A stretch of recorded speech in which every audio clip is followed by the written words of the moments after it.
Hello students, welcome back to your very own YouTube channel Concepts Made Easy। तो हमने देख लिया कि प्रोडक्शन क्या होता है, हमने देख लिया कि कॉस्ट क्या होता है। तो अगला आपका इम्पोर्टेंट कॉन्सेप्ट है माइक्रो इकोनॉमिक्स का, जो कि है आपका रेवेन्यू। तो आइए देखते हैं कि रेवेन्यू क्या होता है, as well as the various concepts of revenue like your total revenue, average revenue, marginal revenue and their relationship. So the amount of money that a producer receives in exchange for the sale proceeds is known as revenue. तो revenue क्या है? It is the amount received by a firm from the sale of a given quantity of the commodity in the market. ठीक है? तो revenue जो है आपका एक very important concept होता है in economic analysis as it is directly influenced by the sales level. मतलब जैसे सेल्स मेरा इंक्रीज होगा, रेवेन्यू भी इंक्रीज होगा, और सेल्स अगर डिक्रीज होता है तो मेरा रेवेन्यू जो है वो भी डिक्रीज होगा। लेकिन जो रेवेन्यू होता है that is different from profit. Profit होता है आपका excess of revenue over cost, यानी प्रॉफिट का फॉर्मूला होगा आपका रेवेन्यू माइनस कॉस्ट। ठीक है, तो ध्यान देंगे रेवेन्यू क्या है? It is the amount of money received by a firm from the sale proceeds of the given quantity of a commodity in the market. So there are three concepts of revenue, three important concepts of revenue: total revenue, average revenue and marginal revenue. जैसे हमने पढ़ा था आपका total product, average product, marginal product, total cost, average cost and marginal cost, उसी प्रकार हो जाएगा आपका total revenue, average revenue and marginal revenue. ठीक है, टोटल रेवेन्यू क्या हो जाएगा? Total revenue refers to the total receives from the sale of a given quantity of a commodity, यानी कि जो टोटल क्वांटिटी हम सेल आउट कर रहे हैं उस टोटल क्वांटिटी को सेल आउट करने से जो मेरे को अमाउंट रिसीव हो रहा है that is your total revenue. यानी हम कह सकते हैं एक तरह से quantity into price is your total revenue. So total revenue is obtained by multiplying the quantity of a commodity sold with the price of the given commodity. तो TR is equals to हो जाएगा आपका quantity into price. Next है आपका average revenue. Average revenue क्या होता है? Average revenue refers to the revenue per unit of output sold, यानी कि जो मेरा यहाँ पे टोटल रेवेन्यू जनरेट हो रहा है उसको अगर हम डिवाइड करेंगे, आपका टोटल रेवेन्यू को डिवाइड करेंगे अगर हम आपका यूनिट सोल्ड से, तो हमें मिल जाएगा आपको एवरेज रेवेन्यू। ठीक है, यानी average revenue is equals to total revenue by quantity. ठीक है, देखेंगे आप कि टोटल रेवेन्यू क्या होता है आपका? Quantity into price, average revenue T R into Q हो गया, और टोटल रेवेन्यू क्या होता है आपका? क्वांटिटी इनटू प्राइस होता है। यानी कि हम लिख सकते हैं यहाँ पे कि टी आर यानी a r is equals to, t r की जगह पे हम क्या लिख सकते हैं? Q into p by q. Quantity quantity cut जाएगा, यानी average revenue is equals to the price. ठीक है, यानी आपका एवरेज रेवेन्यू किसके बराबर होता है? Price of the commodity. Next है आपका मार्जिनल रेवेन्यू। ना मार्जिनल रेवेन्यू क्या है? It is the additional revenue generated from the sale of an additional unit of output, यानी it is the change in total revenue from the sale of one more unit of a commodity. ठीक है, यानी एक और unit अगर हम sell out करते हैं तो मेरा टोटल रेवेन्यू में क्या चेंजेस आता है, that is your marginal revenue. या फिर change in total revenue by change in number of units give you marginal revenue. देखिए प्राइस दिया हुआ है, प्राइस ऑफ अ कमोडिटी है 10, 9, 8, 7, 6, 5, 4, और यूनिट सोल्ड दिया हुआ है 1, 2, 3, 4, 5, 6, 7। टोटल रेवेन्यू कैसा निकलता है आपका? यूनिट सोल्ड इनटू प्राइस करते हैं, यानी 10 इंटू 1 10, 9 टू 18, 8 3 24, 7 4 28, 6 5 30, 6 5 30 अगेन, 7 4 28। ये निकल के आपका टी आर। ए आर कैसे निकलता है? T R divided by quantity या unit sold. 10 by 1 10, 18 by 2 9, 24 by 3 8, 28 by 4 7, 30 by 5 6, 30 by 6 5 and 28 by 7 4। यानी कि आप देखेंगे यहाँ पे कि जो आपका एवरेज रेवेन्यू आया है वो प्राइस के बराबर है 10 10 9 9 8 8 7 6 5 4 3 5 4। ठीक है, और मार्जिनल रेवेन्यू कैसे निकलता है? तो मार्जिनल रेवेन्यू निकलता है आपका total revenue at n minus total revenue at n minus 1।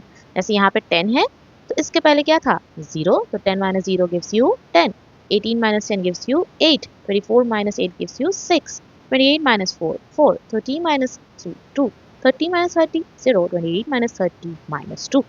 यानी कि एक एडिशनल यूनिट अगर सोल्ड आउट हो रहा है तो टोटल रेवेन्यू में क्या चेंजेस आता है, that is my marginal revenue. ठीक है ना। अब ये तीनों जो मेरा रेवेन्यू का कॉन्सेप्ट है, इनके बीच का रिलेशन हम स्टडी कर सकते हैं दो एस्पेक्ट में या दो सिचुएशन में, when the prices remains constant and when the prices falls with the rise in output. तो आइए एक एक करके देखते हैं दोनों सिचुएशन में कि टीआर, एआर और एमआर के बीच में रिलेशन क्या होता है। सबसे पहले हम देखेंगे when the price remains constant. जब प्राइस कांस्टेंट रहता है, ठीक है, तो हमारे सारे level of out unit sold पे हमारा जो प्राइस है वो क्या है, सेम है। तो ऐसे में क्या होगा, हमारा जो टोटल रेवेन्यू होगा वो जो है वो इंक्रीज करेगा प्रोपोर्शनेटली। ठीक है, यानी 5 1 5, 5 2 10, 5 3 15, 5 4 20, 5 5 25।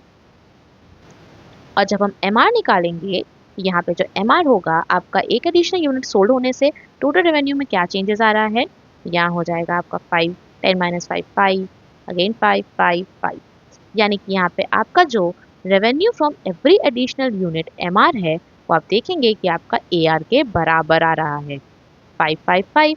तो एज अ रिजल्ट आपका जो एआर और एमआर कर्व है, दोनों ही कर्व आपका हॉरिजॉन्टल होता है, horizontal straight line which is your parallel to x axis. ठीक है ना। और आप फिगर में देखेंगे कि आपका जो प्राइस है वो सेम है throughout all the level of output which is equals to your MR.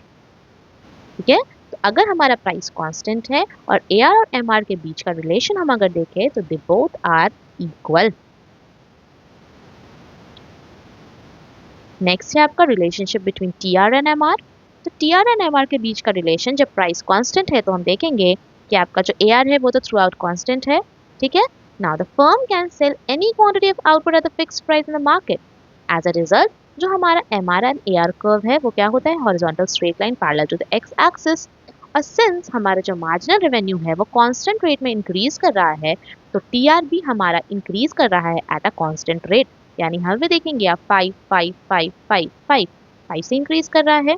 तो इसी कारण से जो आपका टीआर कर्व होता है वो एक positively sloped straight line curve होता है। ठीक है, और साथ ही साथ आप ध्यान देंगे कि total revenue at zero level of output zero होता है, इसलिए टीआर कर्व जो होता है वो आपका ओरिजिन से स्टार्ट होता है। ठीक है, तो when we talk about the relationship between TR and MR when the prices remains constant, तो एमआर और एआर तो बराबर होता है।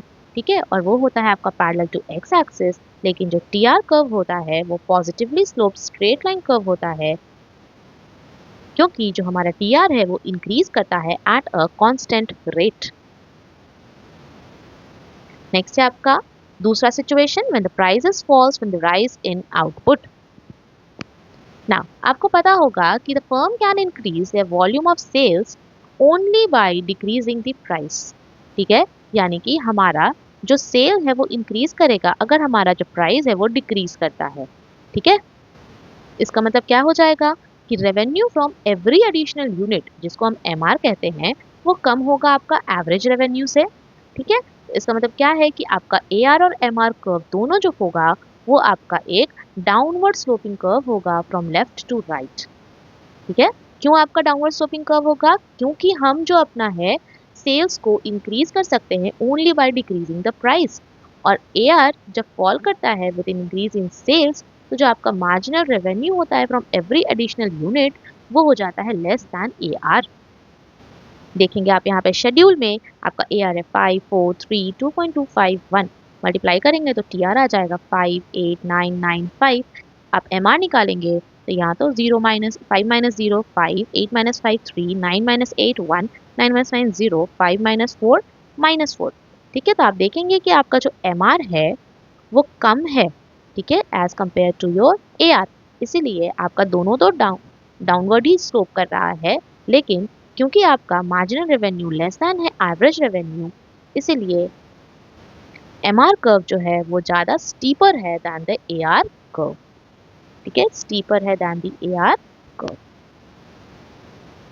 दूसरा है आपका relationship between TR and MR when the prices falls with the rise in output. When the price falls with the rise in output, तो आपका जो टीआर है वो इंक्रीज करता है जब तक आपका एमआर पॉजिटिव है और टीआर आपका जो है वो डिक्रीज करने लगता है जैसे ही आपका MR जो है वो नेगेटिव होने लगता है। और जिस पॉइंट पे आपका MR 0 होता है उस पर्टिकुलर पॉइंट पे आपका TR मैक्सिमम होता है। ठीक है, इसको आप देख सकते हैं इधर बगल वाले डायग्राम में, यहाँ लिखा है MR है ये और ये है TR। एक्स एक्सिस पे है आपका यूनिट सोल्ड और वाई एक्सिस पे है आपका marginal revenue and total revenue. आप देखेंगे कि आपका जो टोटल रेवेन्यू है वो इंक्रीज कर रहा है जब तक आपका MR पॉजिटिव है।